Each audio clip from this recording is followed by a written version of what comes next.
Hey everybody, thanks for tuning in.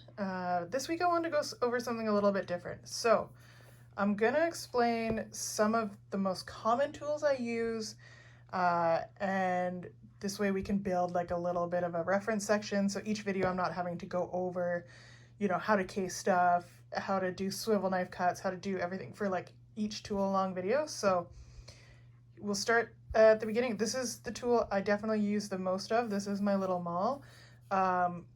This one was made by Palo Santo. No need to spend a ton of money. Just find something that's comfortable for you.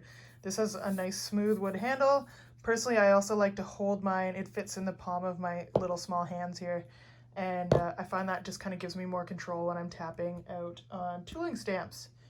As far as cutting goes, I always just have an Olfa handy. You snap the blade off when it gets dull. Of course, dispose of that properly. You don't need to strop it. You can to extend the life if you want a little bit, but this is just what I use for the bulk of my cutting. I also have I believe this was made by just a Canadian maker, but it's just a glass slicker. You can find these at Tandy.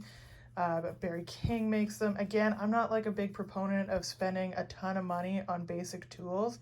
Something like this you can pick up fairly cheap. Even if you know somebody with, like a glass making business or whatever. My large marble block actually, was free. It came from somebody who's going to scrap it. Keep an eye out. You can always find, good deals on basic stuff. And then, of course, for what I use this for is, like pressing down the tape when I tape the back of my pieces, or for water distribution and flattening out the pores of leather before I start tooling. I also love this little stylus that I recently got from Buckle Guy. They're like $5. They're made in Japan. It's great for tracing out your pattern when you're getting ready for that. You can also just draw straight onto leather with it. In a few minutes I'll also show you how I use it to sort of open up like decorative cuts and stuff as well too. It is just like a nice handy little tool. It's much akin to this little, like this is the modeling spoon I use the most. This is like an old Tandy one. These are again super cheap. One end is just like a little curved sort of fine point, and then the other end is an actual sort of spoon shape. And this is what I use instead of using a smooth beveler, and I'll go into that a little bit more as well. I also have one that I've made myself. It's just a tungsten carbide from back when I used to work in a welding shop still, and I put it into an old lead holder. Again, you can kind of draw with it. I use it to trace my pattern on, or if I, after I've traced my pattern, I have a couple little lines and whatnot to fix, I'll just do that with this little guy. Okay, so let's talk swivel knives. This is like the classic saddled swivel knife. You rest your finger, or whichever. I've seen people use their middle finger. Whatever is most comfortable for you. For me, it's personally like this. I still use these quite a bit. I did buy this particular one because there was the option to get a double blade, and this is really cool for borders and things. It cuts a double line just like that. They're so wonderful. This one is a little made in Japan swivel knife. It came from Buckle Guy. They're so cheap. I think it's maybe $30, but I really like it for straight lines. I can really just lock my wrist and move my arm and keep those lines nice and straight. In my work, I don't do a ton of long straight lines, but when I have to, this is my go-to. And then anybody who's been following me for a while has seen the yokeless swivel knife. I find as far as straight lines go, it's good, but there is like the tendency to wiggle here and there. Of course, when it comes to long flowy lines or like weird little shapes and stuff, this is My absolute favorite. It's just so smooth. I can literally write in cursive with it. It's great. As far as bevelers go, here's some of your basics. Personally, I don't use the smooth beveler all that often, actually ever, really. You know, the basic idea is you run along your line and you make a nice smooth bevel. You know, sometimes I have seen where it does leave a little bit, you know, like when you're first starting out and you're not quite, you know, as smooth with your tools, it is quite common to leave little sort of divots, you know, where they overlap, or, you know, you've accidentally rocked or moved your tool to the side. Personally, to avoid that, and I find it, I'm just way faster with it, I'll just use a modeling spoon. And I just use that to sculpt the leather nice and easy, and that just took me 0 time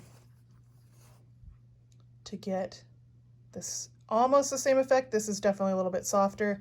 Personally, as you know, those of you following along know, my work tends to be a little bit more sort of like on the bold, less traditional side, and that's because I really love using these heavy checked bevelers. This one's a 20-degree slant. This is made by a tool maker in Canada named Richard Brooks.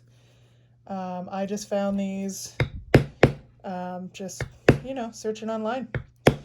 I watch a lot of videos and I've seen what other people are using, and these just happen to come up and they're beautiful. They're stainless steel. They make a really nice, clean impression. So I do have that in a larger size for doing bigger runs. And then I also bought a little smaller one just for getting into tight, close details. And, you know, do your shopping.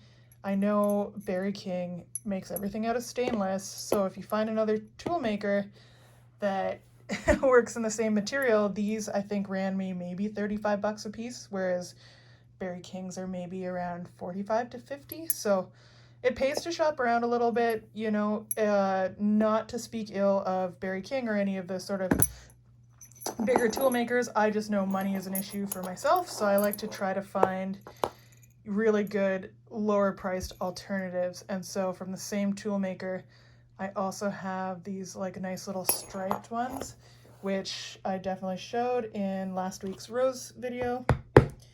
And so these ones I also use a little bit as a lifter at times, and then also for beveling as well too. So you can see you've got that like little bit of lift under there.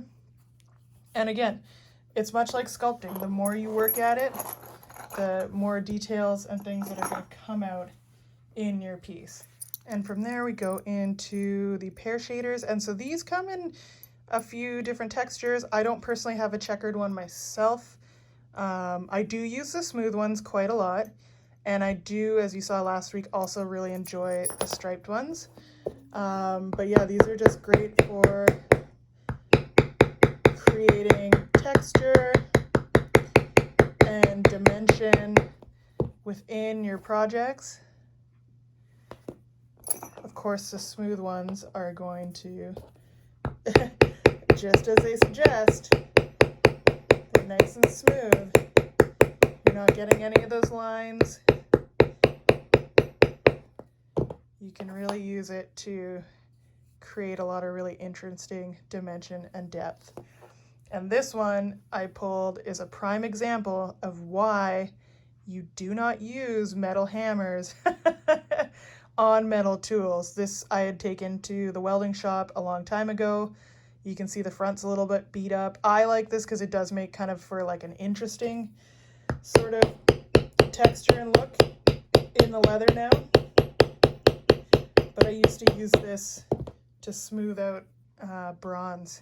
But because I used a metal hammer, I mushroomed over this top. And that can become quite dangerous if you keep using a metal hammer. Pardon me, this can actually chip and fly off and hit you in the eye and whatever else. So take care of your tools. These next two are ones that I don't use a ton of. Like this is actually a border tool.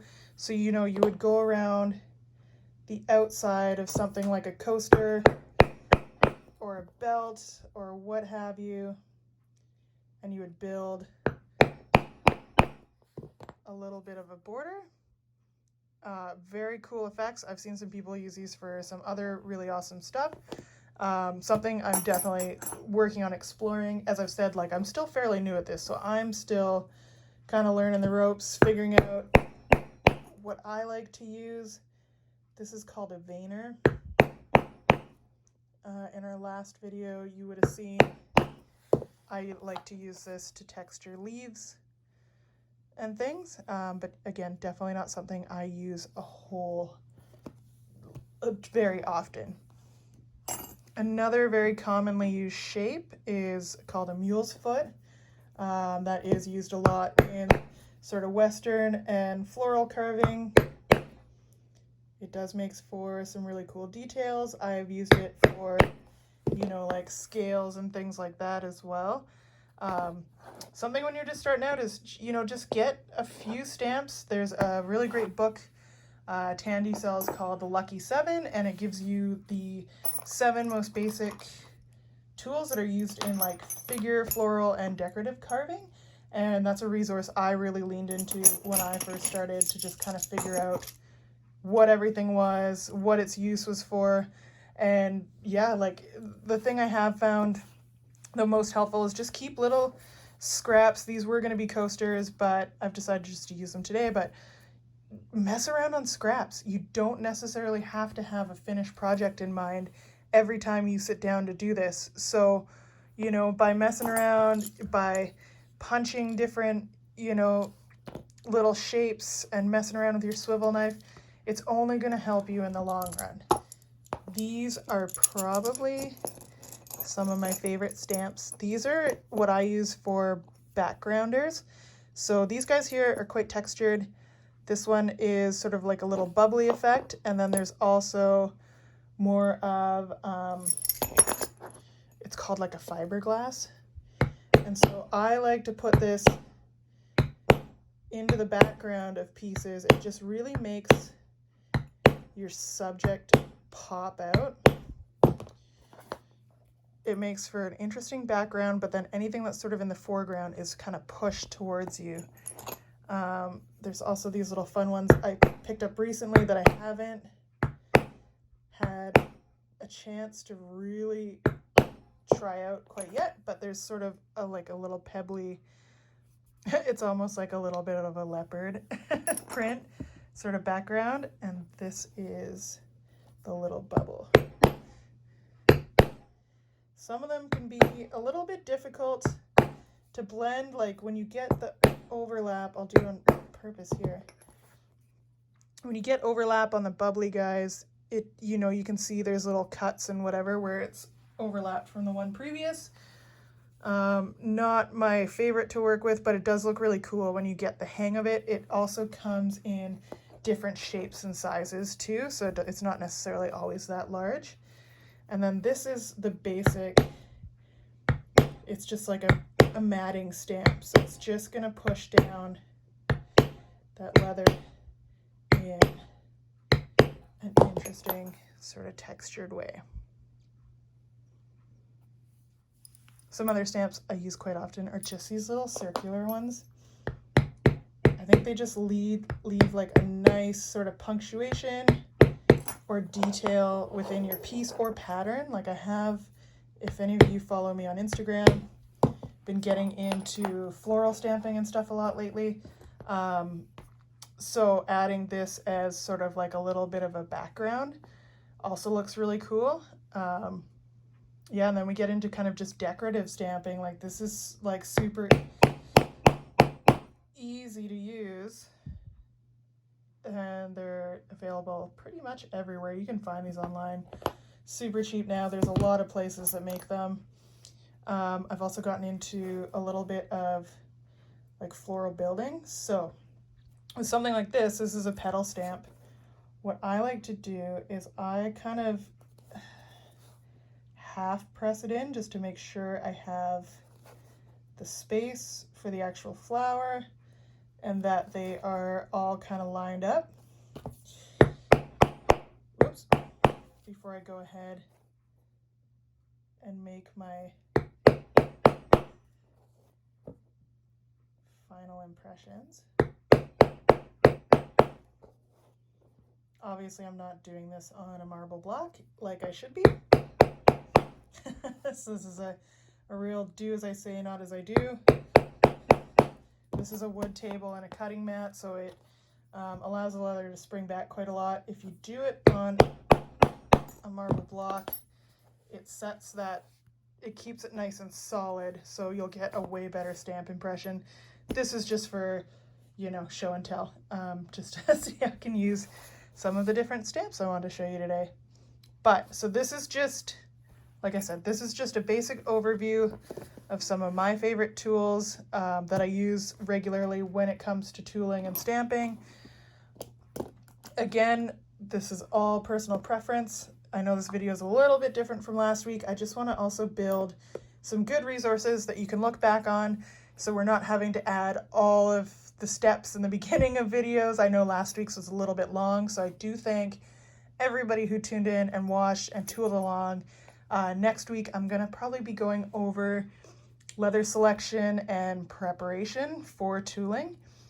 And yeah, just let me know in the comments below what you think. If you have any other questions, I'm happy to do my best to answer them. I will be doing some more tool along videos in the future, but again, I just wanted to build kind of a catalog of helpful tips and tricks, so you know you can refer back to them a lot easier without having to sift through other videos. So thank you very much for joining. I appreciate your time and support, and I'll see you in the next one.